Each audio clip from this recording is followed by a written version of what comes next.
Hey everyone, we're going to learn about thyroid biopsies at West today. I'm going to show you how to set up for it. I have been learning myself from Devin, so she might correct me off camera a little bit here if I get something a little wrong, but we are going to learn how to set up a tray. The actual procedure itself is really easy. You will call your radiologist in the morning or send them a message in the morning to let them know how many biopsies they have and about what time they are. And then when they get there, you will contact your radiologist, let them know to go ahead and start heading over. You will scan, mark the spot for them, then they'll come over and take over from there. The first thing we're going to do is learn to set up your slides. At West, you will get 6 slides, and on the slide, just with a pencil on this white part, you will write the patient's name and whether it's a left or right nodule, and if there's multiple nodules, you'll number them as well. You will also take a label, just a regular label. You're going to put the patient's name, their date of birth, left or right nodule, and the date. And again, if it's multiple nodules, you'll number them. If you just take the label and section it off into 3 sections, you can just cut it. And those labels will go onto each one of these. And one will go onto this slide holder. One will go onto the specimen cup and into this slide holder as well. If the order requests a FIRMA, you will need to make a 4th label, and you will need to put it on this little guy, okay?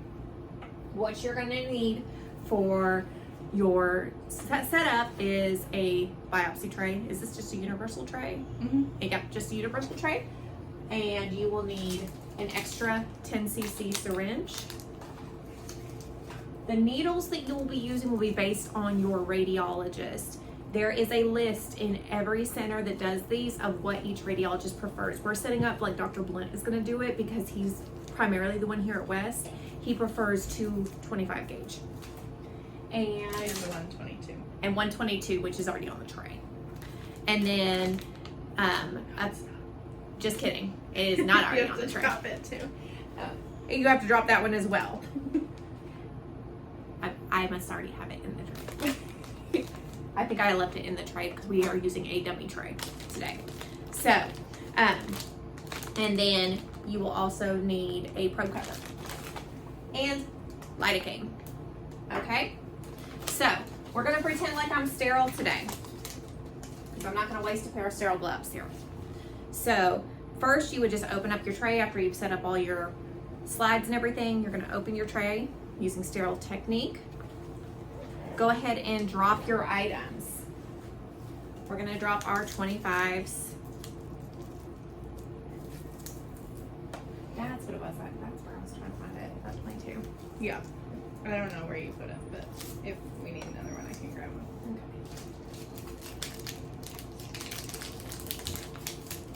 Okay. Drop my 10cc.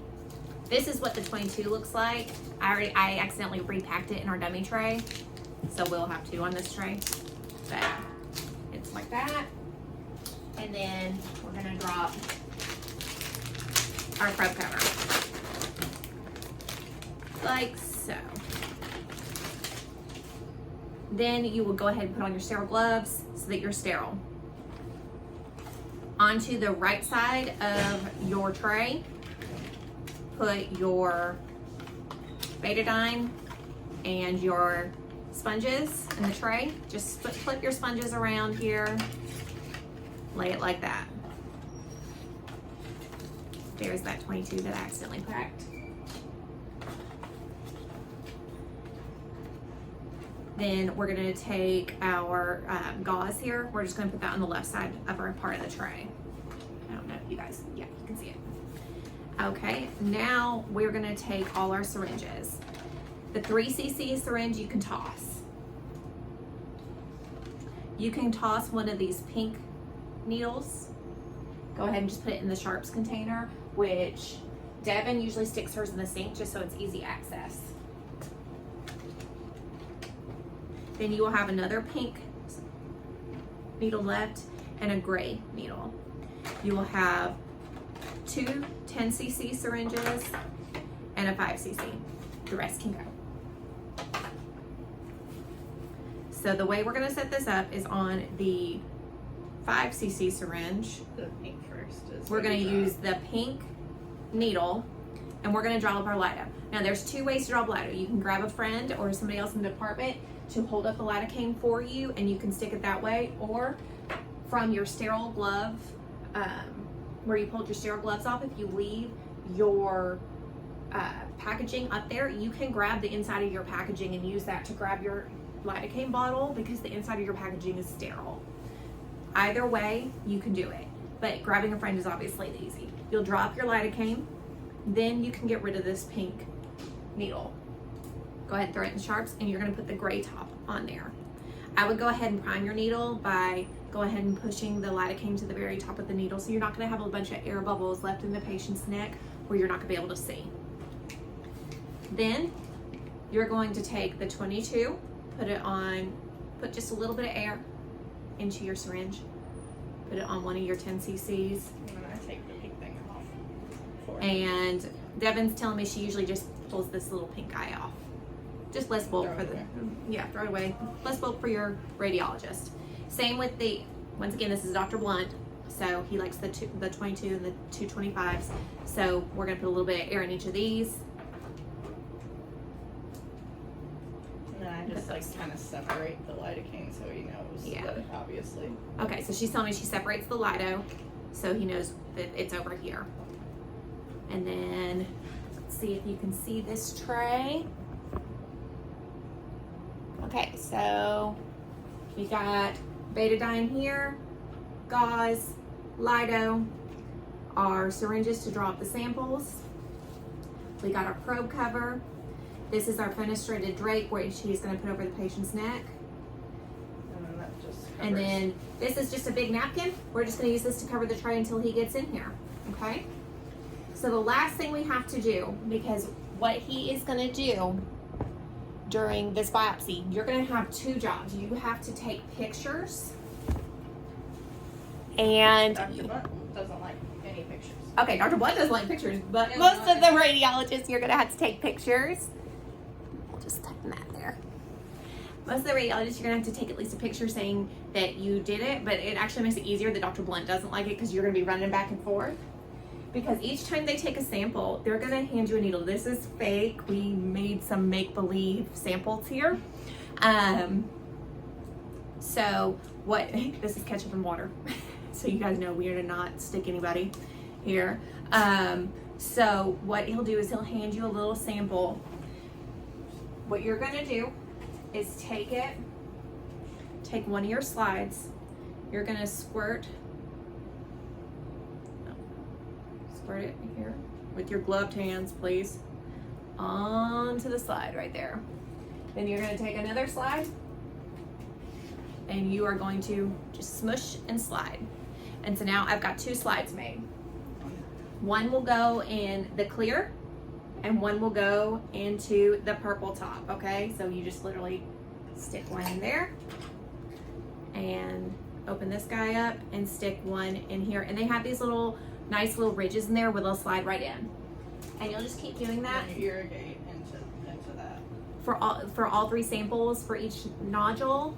And the last thing you're gonna do with each sample, I have to get this sucker open, is you got this, it is alcohol in here, 50% alcohol. You're gonna draw up a little bit into your needle and then squirt down, get all that in there for testing. And it's not gonna squirt down for me because this is ketchup, so it's not squirting down. And then you're gonna close all that up and that will all go to ACLA. And then that would go into your sharps container.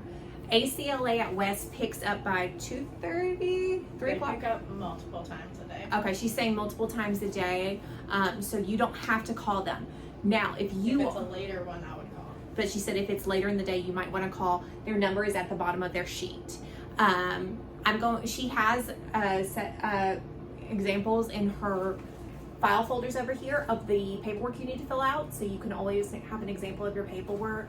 I am going to work also on getting a book together to have at each site where you have a step-by-step instruction and a book together, but she does have examples over here in her files already, so she's got you taken care of.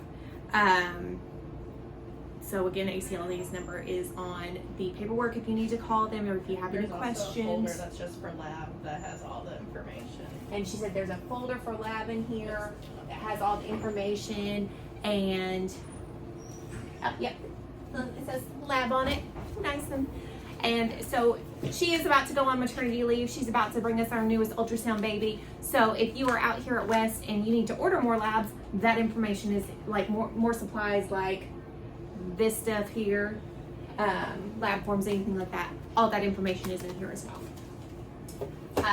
The only place that you should have to call ACLA for to come get your samples is at Whitebridge, but we actually don't do the FNAs at Whitebridge. We would only do breast biopsies there. So if you have any questions, please feel free to call us. And we hope this video has helped you learn how to set up a tray. And the radiologists here are really nice, so if you mess something up, they're just gonna say, hey, next time can you do it this way? I like it this way. Okay? See y'all later.